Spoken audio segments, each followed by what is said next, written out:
Jean 15, verset 5.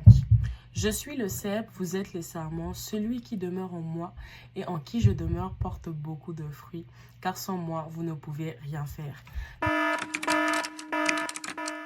Naturellement, je te pose la question de savoir c'est quoi le cep, c'est quoi le sarment. Alors, d'après Google, le cep, c'est juste un pied de vigne. Et le sarment, quant à lui, c'est une tige ou une branche ligneuse grimpante, naturellement rattachée au cep. Alors ici, Jésus te dit en d'autres termes qu'il est l'arbre et que tu es la branche. Ou je dirais mieux, il est le tronc puisque nous savons que les branches poussent à partir du tronc. Question. Est-ce que la branche peut exister sans le tronc? Ou est-ce que la branche peut subsister sans le tronc? Toi et moi, nous savons que la branche n'apparaît pas comme ça. Elle ne naît pas seule, elle n'existe pas seule, elle ne tombe pas du ciel. Elle est une extension du tronc. Alors viens avec moi dans la Bible, nous allons lire Jean 15, le verset 1 au verset 8. Moi, je vais lire la version second 21 normalement et toi, tu liras la version nouvelle édition Genèse 1979. Allez, on y va. Je lis la parole du Seigneur dans le nom de Jésus. Moi, je suis le vrai cep et mon père est le vigneron. Tout sarment qui est en moi et qui ne porte pas de fruit, il le retranche. Et tout sarment qui porte du fruit, il l'émonde afin qu'il porte encore plus de fruits. Déjà, vous êtes émondés à cause de la parole que je vous ai annoncée. Demeurez en moi comme je demeure en vous. De même que le sarment ne peut de lui-même porter du fruit s'il ne demeure sur le cep, de même vous non plus si vous ne demeurez en moi. Moi, je suis le cep, vous les sarments. Celui qui demeure en moi comme moi en lui porte beaucoup de fruits, car sans moi, vous ne pouvez rien faire. Si quelqu'un ne demeure pas en moi, il est jeté dehors comme le sarment et il sèche. Puis l'on ramasse les sarments, on les jette au feu et ils brûlent. Si vous demeurez en moi et que mes paroles demeurent en vous, demandez tout ce que vous voudrez et cela vous sera accordé. Mon Père est glorifié en ceci, que vous portiez beaucoup de fruits et vous serez mes disciples. Écoute ceci, la parole de Dieu nous dit que le Seigneur nous a créés pour sa gloire. C'est-à-dire que si j'existe, si tu existes, si je vis, si tu vis, si nous vivons sur cette terre, c'est pour la gloire de Dieu. Dieu nous a envoyés sur cette terre pour une mission, pour un but précis. Écoute-moi, tu as un but sur cette terre et le but, tu le trouves en celui qui t'a créé. Pendant notre existence sur cette terre, pendant notre parcours sur cette terre, nous sommes appelés à porter du fruit. Pas du fruit au sens du monde, parce que beaucoup de personnes pensent que réussir sa vie, c'est avoir beaucoup de diplômes, avoir un travail qui paye bien, un travail stable, avoir des entrées d'argent, avoir beaucoup d'argent ou du moins être libre financièrement, ne dépendre de personne, faire sa petite famille, avoir sa petite famille, s'occuper de ses affaires, ne déranger personne, faire du bien par-ci, par-là. Mon frère, ma soeur, la réussite de ta vie se rapporte à ce que tu as accompli pour Dieu. Tu sais que tu réussis ta vie lorsque tu fais la volonté de Dieu. Lorsque tu fais ce pourquoi il t'a envoyé sur terre, il y a ce qu'on appelle l'éternité. Et tu dois avoir la perspective de l'éternité. Le parcours sur la terre, l'existence sur la terre n'est qu'un passage. Et la qualité de ta vie sur la terre détermine là où tu vas passer ton éternité.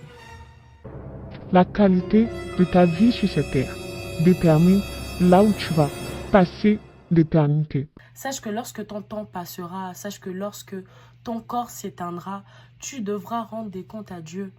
Et ce n'est pas le nombre de tes conquêtes, oui mon frère, ce n'est pas le nombre de tes conquêtes femme, ma soeur, le nombre de tes conquêtes homme que tu vas présenter à Dieu. Ce n'est pas ta capacité financière, le nombre de projets, de construction, d'entreprises, d'œuvres caritatives que tu vas présenter à Dieu. Non. Jean 14, verset 6. Jésus lui dit, « Je suis le chemin, la vérité et la vie. Nul ne vient au Père que par moi. » Le seul et le véritable moyen de porter du fruit durable, du fruit en abondance, c'est d'être attaché à Jésus.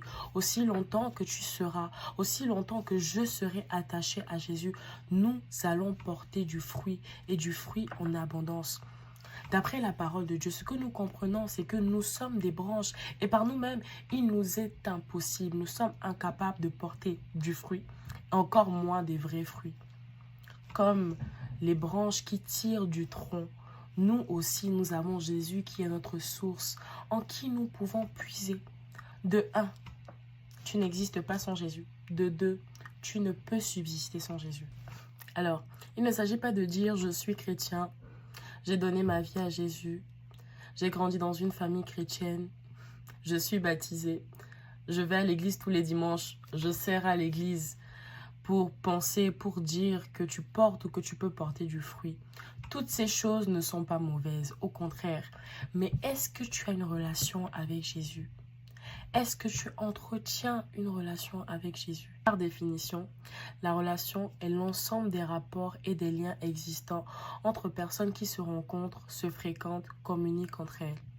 Jean 15, verset 4. « Demeurez en moi et je demeurerai en vous. » Tu ne peux pas demeurer, tu ne peux pas porter du fruit sans la relation, sans avoir une relation avec Jésus, sans être attaché à Jésus. C'est la relation qui change des vies, c'est la relation qui bouleverse tout. Cherche, désire la rencontre avec Jésus. Désire qui se révèle à toi. Cherche et maintiens la fréquentation et la communication avec Jésus. Alors, tu regardes ou tu continues de regarder cette vidéo peut-être par curiosité. Peut-être tu la regardes parce que tu sens qu'au fond de toi, au plus profond de toi, tu ressens un manque. Certains vont regarder cette vidéo et vous aviez cette relation avec Jésus, mais à un moment de votre vie, vous avez oublié votre premier amour, vous l'avez laissé tomber.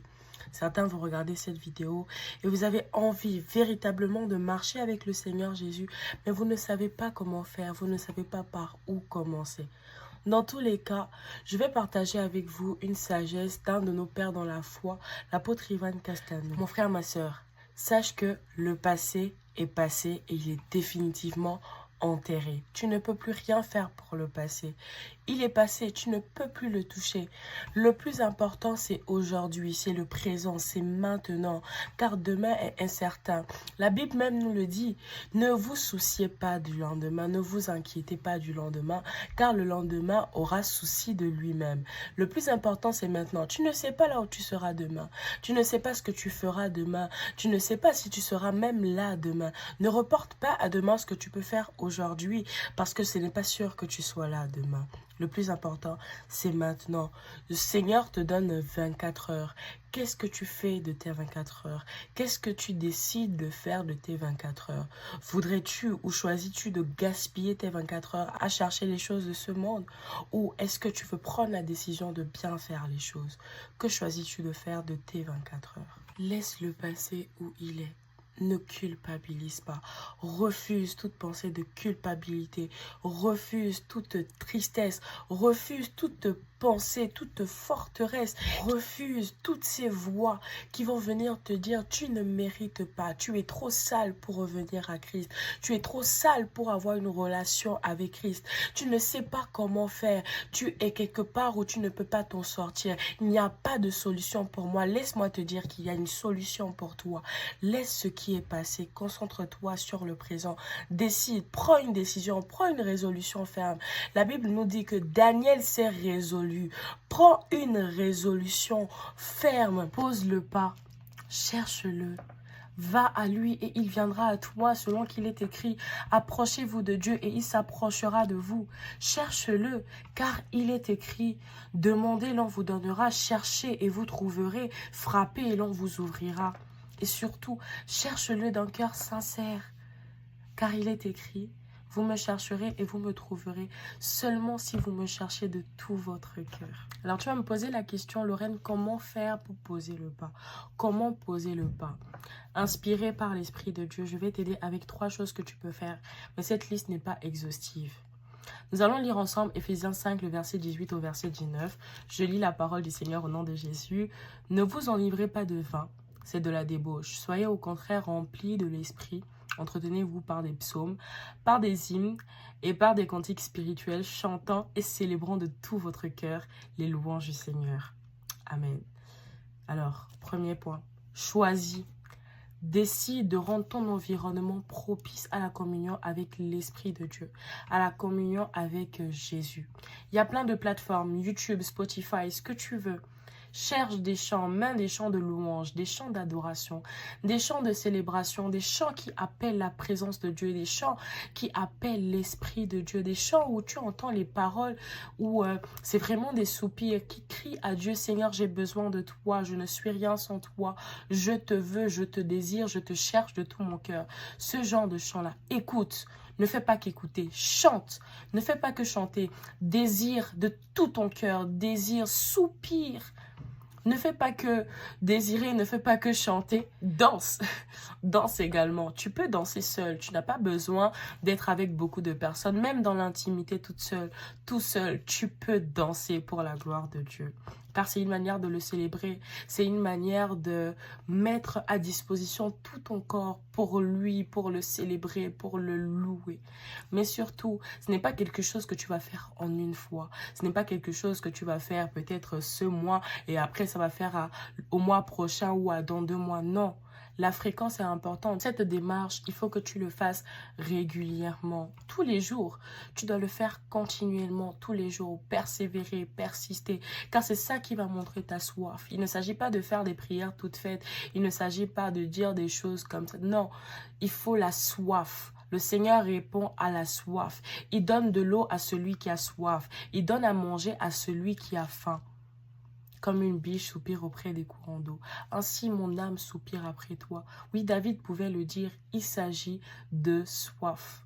De soif, de soif. Tu présentes la soif à Dieu et le Seigneur répond à ta soif. Deuxième chose, planifie dans ta semaine. Choisis un moment, un instant que tu consacres pour suivre des enseignements d'hommes de Dieu ou des podcasts à la lumière de la parole de Dieu, des témoignages, tout ce que tu veux à la lumière de la parole de Dieu, inspiré par Dieu. Au lieu de perdre du temps peut-être à regarder Netflix, à regarder des story time sur YouTube, à regarder des choses dans le genre. Décide de prendre un temps pour suivre de tels enseignements, de tels messages. Nous allons lire ensemble Acte 2, le verset 42. Je lis la parole du Seigneur au nom de Jésus. Il persévérait. Lorsqu'on parle de il s'agit de l'église primitive. Il persévérait dans l'enseignement des apôtres, dans la communion fraternelle, dans la fraction du pain et dans les prières. Le Seigneur parle au travers de ses serviteurs. Troisième chose, planifie, mets en place, choisis des temps de méditation de la parole de Dieu chaque semaine. Ça ne va pas forcément être tous les jours pour un début, mais chaque semaine, planifie un temps de méditation de la parole de Dieu ou tout simplement de lecture. Quelqu'un peut me dire, oui, Lorraine, la Bible n'est pas qu'un livre. Je suis très d'accord avec cela et je vais même ajouter, il ne faut surtout pas chercher à lire ou comprendre la Bible par nous-mêmes, avec notre propre intelligence. Il faut l'Esprit de Dieu. Mais l'aspect que je veux faire ressortir, c'est la lecture de la Bible. Surtout la partie s'exposer à la parole de Dieu. S'exposer à ce qui est écrit. Se saturer de la parole. Parce que le Saint-Esprit rappelle ce que nous avons lu, ce que nous avons entendu, ce que nous avons vu. Il rappelle toutes ces choses. Si tu n'as jamais été exposé, été en contact avec une parole, il ne peut pas te le rappeler dans une circonstance en particulier. Lire la parole, chercher à lire, se gaver de la parole, se saturer de la parole. Ça va permettre de tuer la procrastination parce que beaucoup de personnes vont se dire oui, il faut que je médite, il faut que je mette en place un temps de méditation, je dois faire ci, je dois faire des recherches, je dois avoir un temps de prière avant de commencer à méditer, je dois être dans un environnement en particulier, peut-être loin du bruit ou quoi que ce soit. Se donner beaucoup de raisons. Ça va amener la procrastination parce que les personnes vont se dire il faut beaucoup d'efforts en fait pour lire la Bible alors que tu peux juste lire la Bible et t'exposer en fait à la parole, te saturer de la parole, te saturer. Même si tu ne comprends pas, tu lis et tu relis les mêmes choses. Même si tu ne comprends pas, tu lis les mêmes choses. Tu cherches à comprendre avec un cœur désireux. Plus tu vas approfondir, plus tu vas aller loin dans la relation avec le Seigneur, plus le Seigneur va attirer ton attention sur certains points. Plus toi-même, inconsciemment comme consciemment, tu vas mettre en place vraiment un temps, une habitude vraiment de méditation profonde où tu vas aller dans l'examen, dans la recherche, dans la compréhension des tenants, des aboutissants. Mais moi, je vais mettre vraiment l'accent sur la lecture, se saturer de la parole. Il y a beaucoup de personnes qui utilisent la méthode des livres audio, oui. Il y a la Bible en version audio. Ça aide pour cette personne-là qui ont cette mémoire auditive. Mais c'est très important de lire la Bible version papier. Déplacez-vous avec vos Bibles version papier, c'est important. Mais également sur le téléphone, en tout cas la lecture. Il faudrait que les yeux voient pour capter certains mots, capter des images, photographier chaque partie, des parties en particulier de la parole, des parties en particulier. Alors, ne cherche pas à en faire trop dès le début. Ça va te permettre d'éviter la frustration, de la culpabilité, de la tristesse au moment où tu seras peut-être plus motivé qu'avant. Parce que oui, il y a de ces moments-là, ça arrive à tout le monde.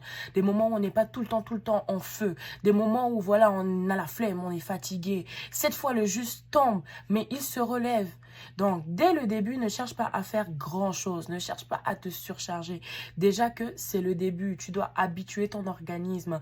L'homme est un être d'évolution. Tu dois évoluer avec le temps. Commence petit pour aller loin. Plus le temps va passer, plus tu vas te dire non, maintenant, je quitte de 30 minutes à 1 heure. Je quitte peut-être de... Enfin, si ton maximum, c'est 15 minutes, je quitte 15 minutes pour 30 minutes à 1 heure, ainsi de suite. Ton corps va s'habituer. Puis toi-même, tu vas te dire oui, voilà, j'ai quitté quelque part pour là où je suis maintenant. Commence petit, commence bien et surtout persévère et sois fidèle. Car la Bible nous recommande d'être fidèle surtout dans les petites choses. Car lorsque tu es fidèle dans les petites choses, il sera donné les grandes choses. Cette semaine, cette année, décide d'avoir une relation, de bâtir une relation, de maintenir une relation solide avec Jésus. C'est lui le cep, tu es le sarment. Sans lui, tu ne peux rien. Le but de ta vie, tu vas le trouver en Jésus. Et pour toi qui t'es éloigné, n'aie pas peur. Reprends là où tu t'es arrêté. Reviens. Le Seigneur Jésus est là. N'aie pas peur. Peu importe ce qui s'est passé. Peu importe. Le passé est passé. Reviens. Avant de terminer cette vidéo, nous allons prier ensemble. Père, je te dis merci. Merci pour toi qui me fais grâce tous les jours de ma vie. Merci pour le sacrifice de Jésus à la croix. Merci d'avoir donné ton Fils unique pour me sauver. Je reconnais que Jésus est mort. Je reconnais que Jésus s'est donné pour moi, pour que je sois sauvé. Je t'accepte, Seigneur Jésus, comme mon Seigneur et mon Sauveur. Jésus, j'ai besoin de toi. J'ai besoin que tu viennes prendre les rênes.